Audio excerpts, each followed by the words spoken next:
Hello, my soul brothers and soul sisters. I am Ron Smith, and this is the Dr. Ron Smith Investigate Show, where we separate the real from fake, the fact from fiction, and give you the winner's edge. And sometimes we return your water into wine.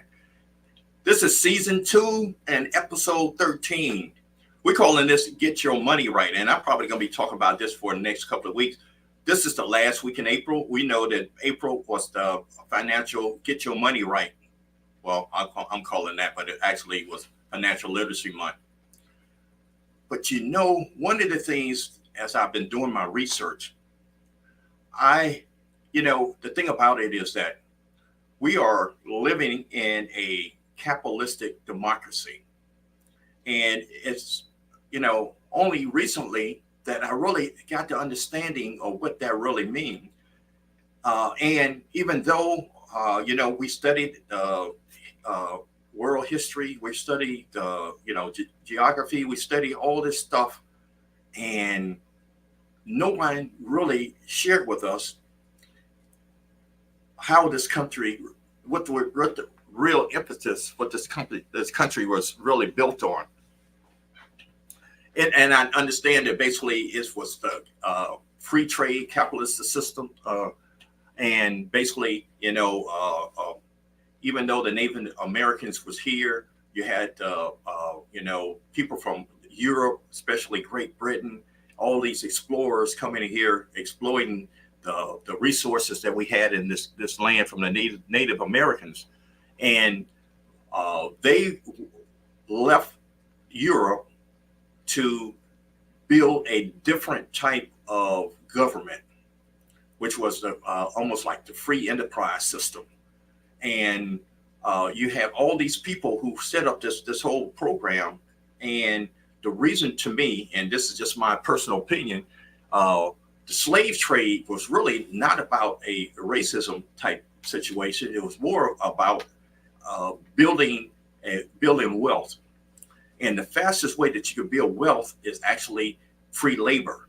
And basically, long story short, they found out that people from Africa could deal with this heat that we have here, especially in the Commonwealth of Virginia. But my real point is that basically it was this country, the democracy was disguised as a capitalistic society. Everything moved because of the capital and business. And once you really understand that basically you are a particular business within yourself. If you stop looking at yourself as just going for day to day and working for a job to job per se, and look at yourself as, for me, Smith Incorporated. Because basically, if you look at it, everything that would make my household run is the same thing would make a business run. And what I mean by that is I have to do management, I have to do my finance, I have to do my marketing, and I have to do my personnel. So personnel is me. Basically, all the skills and education that I have, I put it on a resume. And basically, if I'm trying to get employed, I put in that application. Finance is basically my income, and my cash flow. Marketing is, like I said before, all my education requirements, school, training, etc. I'm marketing myself. I have to maintain my own finance.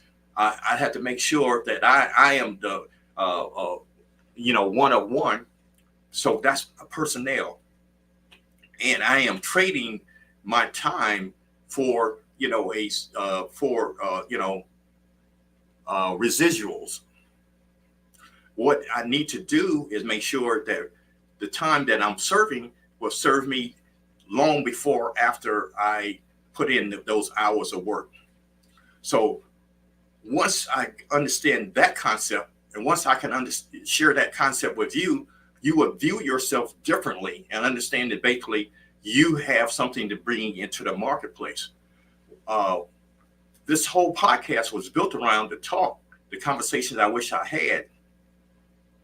One of the advantages of being around people who are in business and professionals, that whole environment will create you in the atmosphere that you understand how this whole capitalistic democracy works.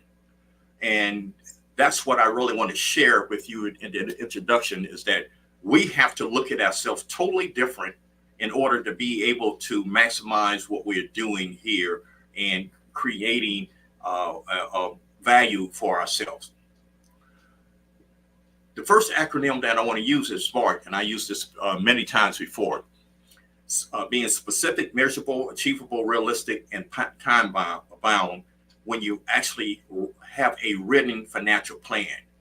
It's something that is, I would say, magical about actually, instead of just getting on your phone or your computer, use a pen and paper when you write out your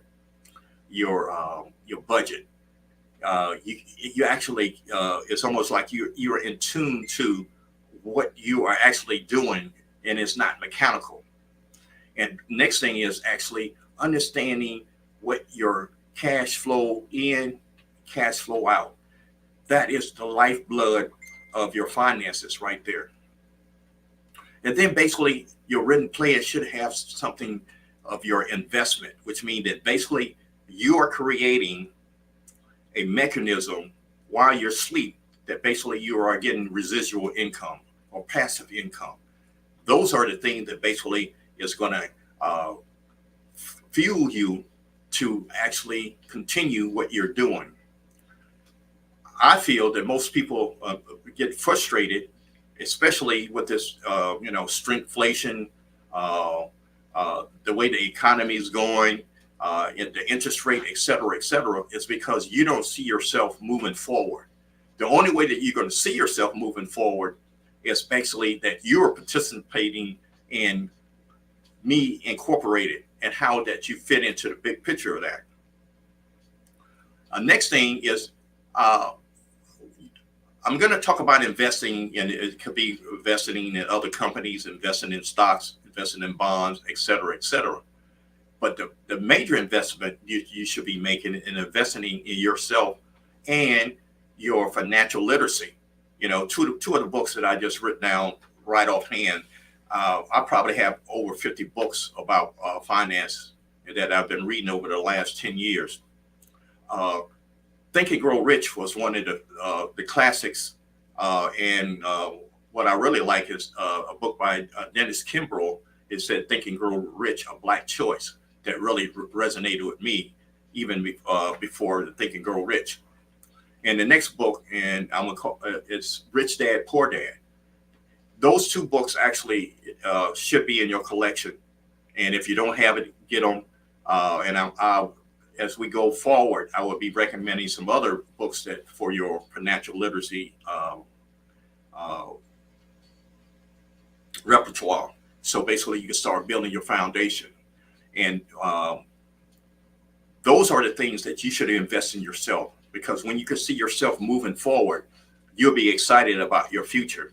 And basically, you'll start making those money moves that works for you and not work against you. One of the things to get your money right, if you don't have a plan, there's some very negative things going to happen to you. If you think you're working paycheck to paycheck now and you don't have a plan, you're going to, whether you've been on the job, 10 years, 20 years, or 30 years, eventually you're going to have to retire. Eventually, if you're doing a labor job, you're going to have technology is going to take over that. One of the things I'm laughing when I say that because I just read this just this past week that I think Target is removing some of their self-checking outlines, and I'm quite sure eventually Walmart will follow suit also. It's amazing when we think that we're going to be in the 21st century, and now we're taking a step back to the 20th century. But I'm quite sure they're going to work that out too, because you got to realize that the machines don't require a matching 401k plan, and they definitely not going to match a pension plan. You got to realize that machines don't have to take maternity leave or sick leave. So by them investing in technology, those are some of the positions that's going to be eliminated here in a few, probably within the next decade.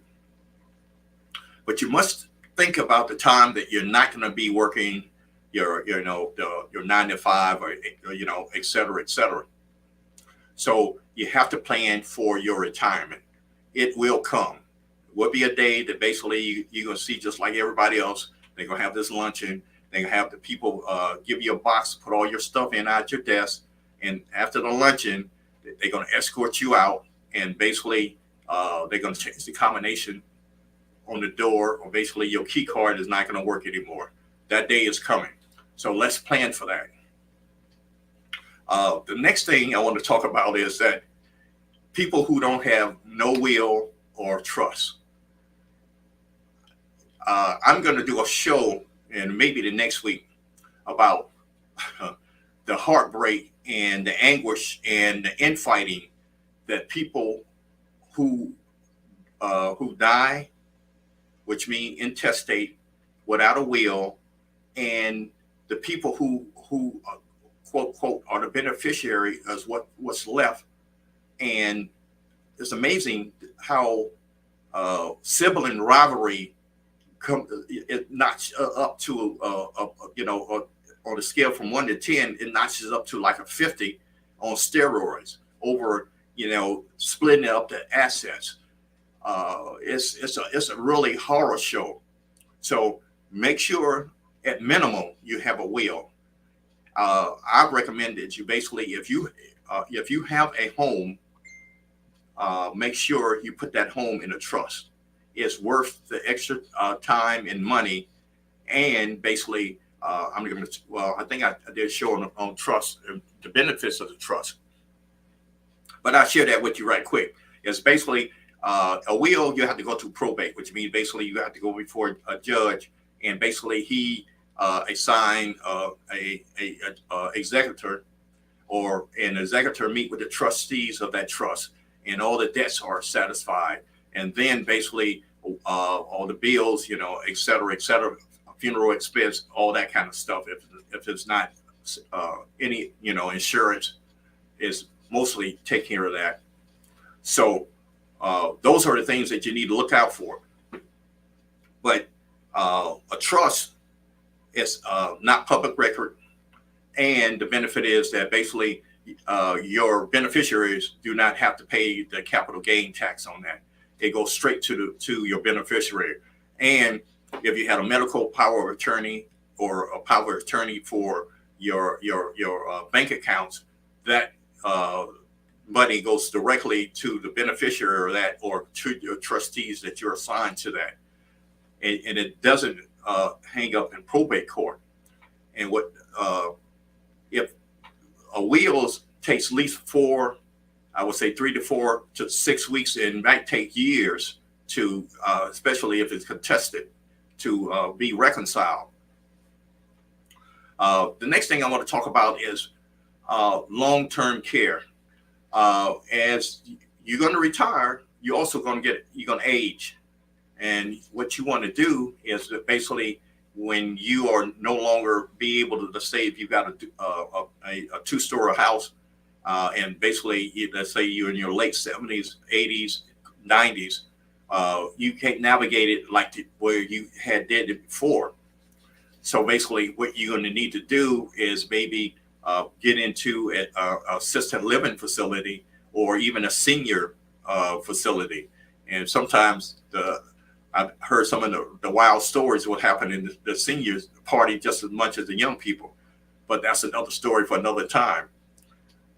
But you need to set aside your part of your income to address that, and or even purchase some insurance for that long-term care. So basically, in order to get your money right, you have to start thinking in that direction. Planning, as I say all the time, people don't plan to fail, they fail to plan. So having a written financial plan is part of getting your money right. So we're going to take a break right now, And we return, we're going to continue with getting your money right.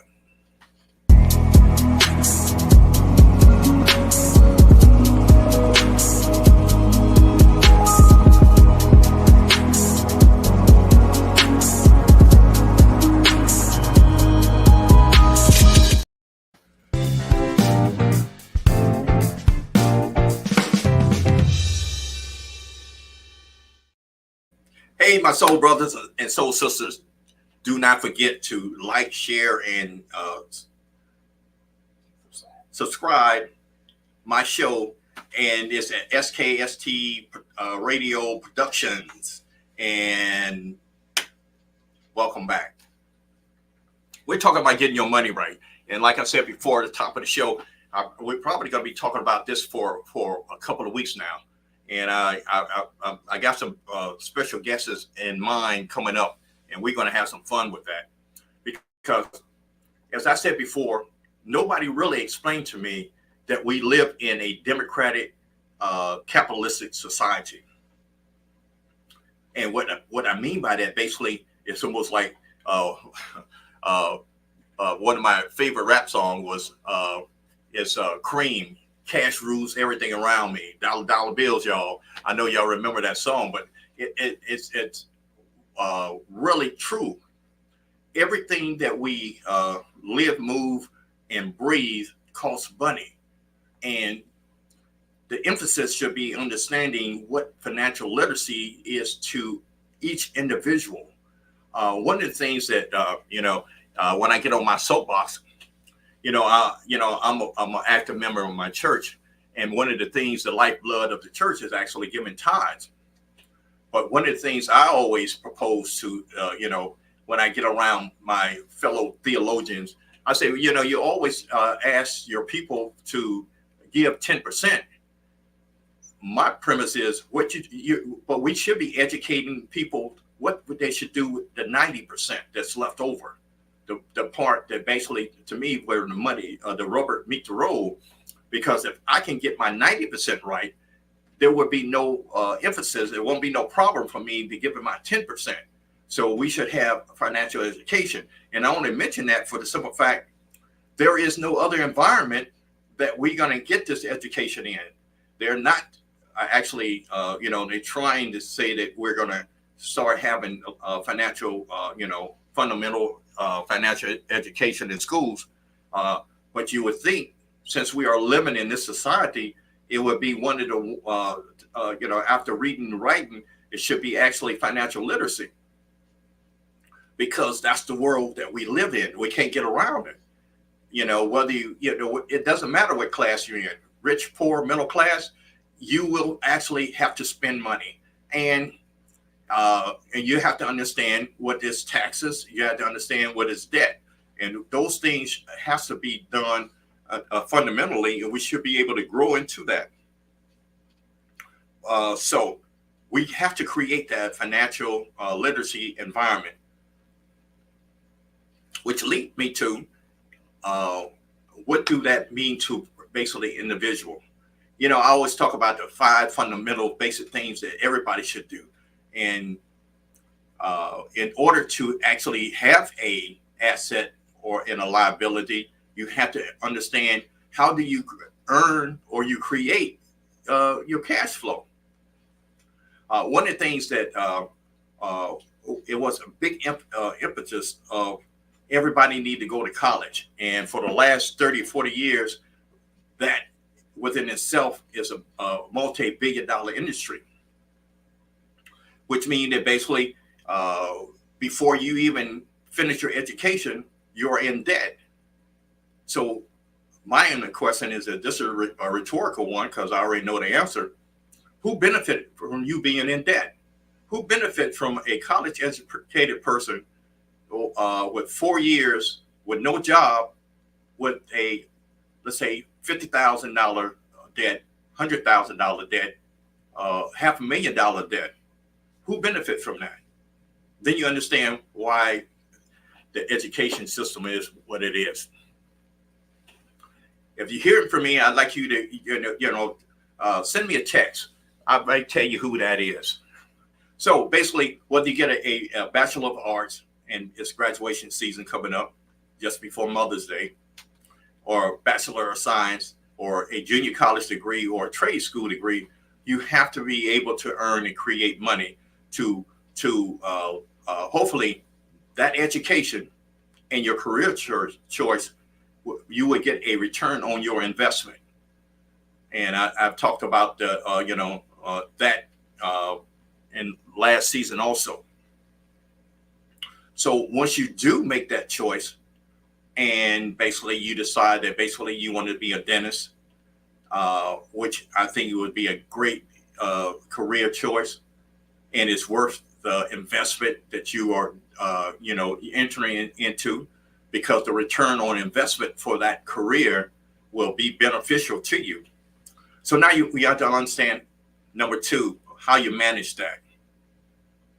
Basically, you walking in with a certain amount of debt. Now, basically, you in a profession, basically you can pay off that debt and actually live very well. But you also have to make sure that you're budgeting, which means basically you have to start with your income and understand that basically you have a short-term, mid-term, and long-term goals. What I mean by that, basically, a certain percentage of your money is going for your, whether you're buying or renting your house. You have to have a vehicle to get around in this economy, and you definitely have to wear clothes and buy groceries. So you're going to have to make sure that you budget to that extent. The last illustration I gave you on budgeting was 10, 10, 10, 70, which means basically 10% basically you give to your donation or tithe to my church, as I do, or you give to your charity. 10% of basically of your saving, and 10% is basically you reducing your debt, along with the 70% is actually what you actually living in, and that's basically based on your income and your expenses. Along the way, what you want to start doing is building assets, because as I say, if you go to one of these schools or even junior college, you're going to accumulate some debt just for that kind of education. I'm going to talk about assets probably down the road, but one of the things that immediately I recommend that basically you start investing in some real estate. But there's some other assets basically, normally what's being pushed now is the 401k or IRA. And I have my own personal opinion that, but basically 401k is basically, the difference is 401k is tax deferred, and plus your employer matches your up to 4 or 5%. IRA, there is no matching. So, and it's taxed up front. We'll talk about that later. I mentioned the pros and cons of both of them, but those are some of your long-term plans. Number three of the 5 basic fundamentals of should be part of your written financial plan: protection. Right now in the state of Virginia, I think it's in July, you have to have insurance, car insurance. It was a time that you could purchase a policy for $500, and that would be your minimum insurance. Well, now from July 1st, you have to have your own car insurance, health insurance. I mentioned long-term insurance. Those are some of the things that basically you have to have for protection, because basically in case something does happen, you have almost a amount of bubble wrap around you protection. The big thing is number 4, which is leverage. And I call this OPM, which is other people's money. And, I talked about this a whole lot. When you purchase a big ticket item, basically, if you can't pay cash for the house, or you can't pay cash for the car, you have to get a loan. And basically, that loan officer is going to see what your credit history is. And if you have a very poor credit history, which means basically they will charge you more interest rate. Not that you can't get it, it just means it costs you more. And I want to move a little faster. You want to build a legacy. And the best way to build a legacy is purchase life insurance. And I give you this tip that a person who are in insurance, we should purchase, $250,000, $500,000, or $1 million worth of life insurance policy. The 25,000, $50,000 for a few dollars more, you can get that $1 million life insurance policy. What you want to do is, if you will, just like you're going to retire, you will die. So what you want to do is set your family up for being prosper and maintaining the lifestyle that you have left them with the life insurance policy. And one of the things I want to end the show on is that now that you understand your basic fundamentals, you need to start helping your parents and the elderly people that to get their credit situation together. Believe it or not, they need your help more than what you think. And you think that you are walking through a minefield financially. They have less information about this capitalistic democracy than you did. Basically, they were force-fed a whole lot of things, and appears to us as technology has advanced, and a whole lot of things that advanced. And one of the things about this cell phone, this is your advantage that they didn't have. One advantage is that if any questions you have, you could listen to my podcast, of course, but you could also Google it, or you can go on YouTube. It has a very vast, a lot of information pertaining to this. But I do want to share that work with your parents and make sure that they have some of the things that we shared with you today on this podcast, because if they don't have a will, you need to start helping them work on one. Start working on if granddad or big mama got that house and they think everything is cool, but you make sure that basically you might have to pay for that trust to make sure that the beneficiaries actually get those assets that they have worked hard and long for.